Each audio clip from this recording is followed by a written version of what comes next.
Hey guys, it's your boy Densuo, aka the saltiest boy in all of Gundam. Just wanted to make a quick video about the Super Gundam. The Super Gundam just came out yesterday, and I went ahead and pulled today after work. Pulled it, so hey, let's go ahead and grab it. Let's get it. So let's go ahead and go over some information about the suit.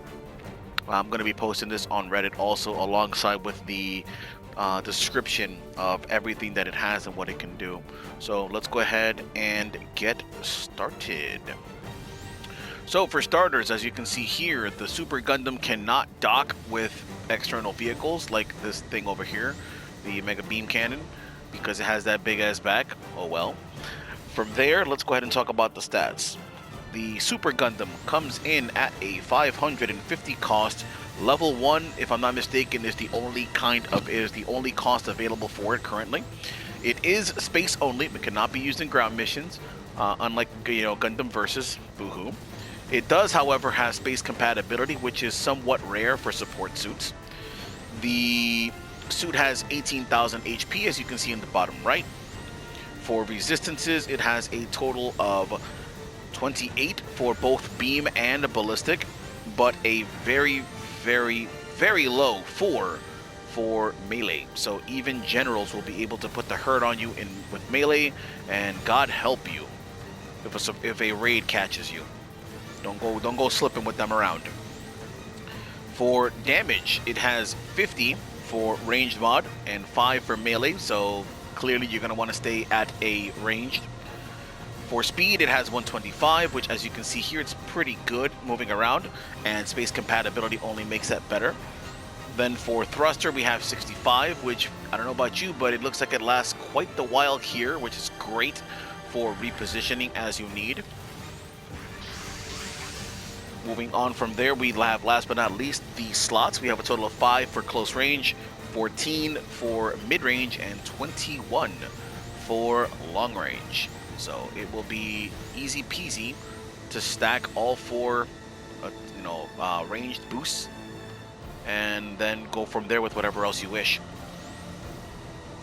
So let's talk enhancements. For enhancements, this suit, after leaving it with Best Girl for a total of 21 times, not including Great or Howling Success, it will cap out at 2010 enhance points. There are 4 unlocks as usual. The first one at 500, which is AD FCS level 1, so a ranged boost of 1. Anti-ballistic armor and anti-beam armor of 1 at 1000 and 1500 respectively. And last but not least, slots at 2010 when you cap it out. So the suit will end at 6 close range, 15 medium range, and 22 for long range slots. Let's move it on to the skills. You have a total of, well, you have a lot of skills actually, so let's just go over them. You have high performance radar, which is a total of 450 meters, I believe. You have scope level 3, which when you scope in, you can go ahead and start at 3 and cap out at 6.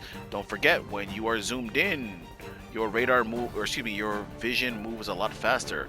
So don't forget to take advantage of that when you need to. You also have Observational Data Link level 1, which lets your team see enemy HP. One of the best skills in the game, if you ask me, because it makes your incompetent, brainless teammates that are too busy doing bazooka melee combos and missing half the time because they're on your team, of course they will, try to at least do a little bit of focus on the enemy. So it's a great skill.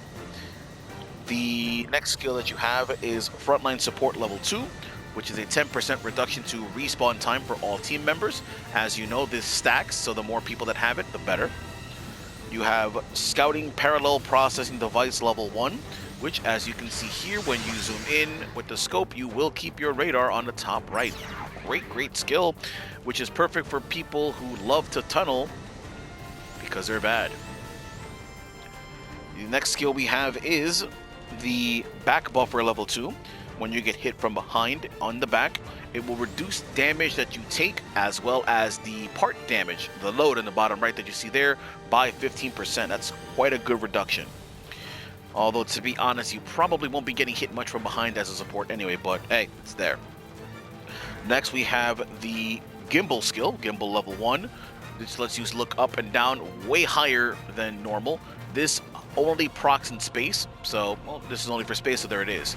Don't forget, while you're doing emergency brake, this also goes ahead and counts and helps you look around faster with that.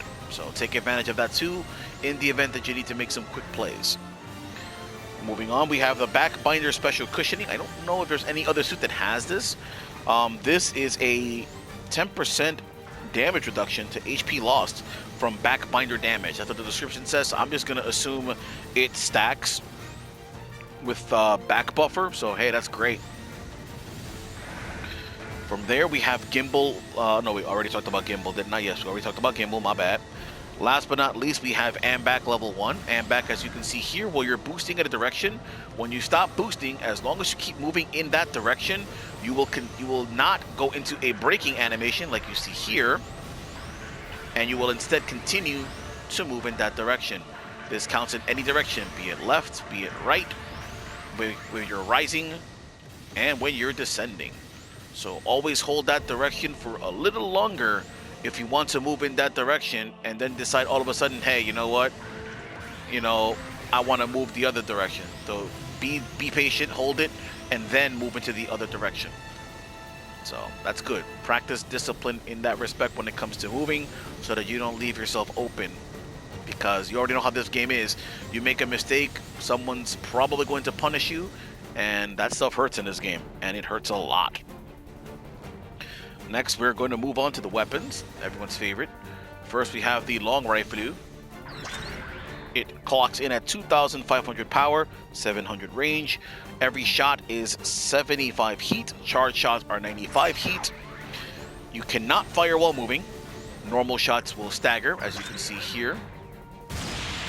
It is a total of, I believe, 5 seconds in between shots. 4.5 seconds, I believe.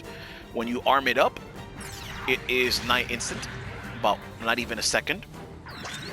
When you charge it up, it charges up in 5 seconds. And landing a charge shot is a hard stagger, as opposed to the regular shot being a regular stagger.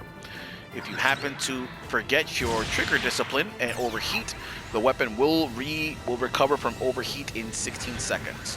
Not too harsh a punish if you ask me, but again, you as a support, you're constantly worrying about movement and placing your shots properly, so you should never be overheating this weapon. Practice your beam discipline, please. Your team will thank you for it, and you will be a much better player because of it. Next, we have the Beam Saber. Beam Saber arms up in about 1 full second. The neutral swing is a stab. Decent range, good speed. The side swings are standard Fetty swings. There is a total of 3 seconds between swings. Again, 1 second for arm time. Downswing is a bit of a forward charging animation, and then a diagonal upward slash. The charge part, like you see there, before the swing, it is not like GBO2's tackle, or the, I believe, Zaku flipper, or the Recon Zaku, which can hit with that initial portion. So only the Saber swing hits. So don't go thinking you're slick with that stuff.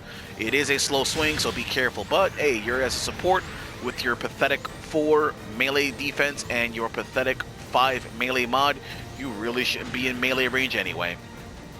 This weapon is available at level 1 and level 2, unlike the long rifle, because the Gundam Mark II exists and does have a level 2 variant already. So I guess that works for unrestricted, I guess. From there, next we have the dummy balloon. Arm time, as you can see here, is about 2 seconds. The weapon itself, it is a decoy. So when you throw it out, enemies will see a decoy marked on the map, or excuse me, the radar. It lasts a total of 7 seconds, and if it hits an obstacle, it will explode. It is a 7-second decoy, which is nice. However, don't rely on it, because it is a, it does have a very long reload, 33-second reload. So please do keep that in mind. It will stumble a enemy if it hits them with it. So that can be used as a last-ditch effort to get yourself some breathing room, but just don't rely on it. You yourself cannot hit it or shoot it. Like, for example, if you throw it out, you can't run into it. You're just going to go right through it, as you can see here. So it doesn't matter. and it will not hit you either, but when it explodes. Next, we have what I believe is, well, excuse me, it's my favorite weapon in this suit, and it is the missile pod. Missile pod is really, really, really nice. It arms in 1.5 seconds, 28 ammo, has a total of 300 power, 400 range, again, 28 ammo. It does have an ASL. As you can see here, you'll see a second little reticle pop up when it goes in. This is a bit different, so I'll cover that in a bit. The thing is, as long as the ASL is there, you'll go ahead and shoot them from there. It is a total of 10 shots to stagger. As you saw here, because of the debris here, be careful because these are vertical launched missiles. So be careful that you don't go ahead and waste your ammo. 10 hits to stagger. The reload time is 12 seconds, which is actually very, very good. And then we also have to talk about the best part of it. With the exception of a descending and ascending boost, any movement that you do, and quick turn, of course, and emergency brake, but you can fire these missiles while you are moving and also while you are boosting, which is fantastic. So again, with the exception of quick ascend, quick descend, and emergency brake turns, you will be able to fire the missiles. This is great. So yeah, that covers everything about this suit. Like I said, the other reason why I like those missiles is because look, you can just disengage, spam your missiles, you get 10 hits, you get a stagger, and then you really are going to be getting away for free. So yeah, overall, I think this suit is actually very, very good. It doesn't feel like a coffin like a lot of other supports do in space. You know, it moves very well. Turning speed is I feel like it's above average for a support. Feels good. I don't think this suit is going to be meta-defining off the top of my head. I don't think it's going to be meta-defining, but I do feel the suit is at least going to be competent and solid. So I think it's a good suit for anybody who is lucky enough to draw it. And yeah, and Machine's suit is in good hands. So yeah, that covers this suit. If you had it, if you picked it up, good, great. If you're going to be pulling for it soon, good luck. Hopefully you get it. And yeah, give it a shot. I think it's a very, very good suit. I think it's going to do well. So yeah, that covers everything. I'm going to go ahead and trim this video if it needs to, and then go ahead and throw it into YouTube and slap it onto my Reddit post. So yeah, see you guys in the battlefield. 6 on.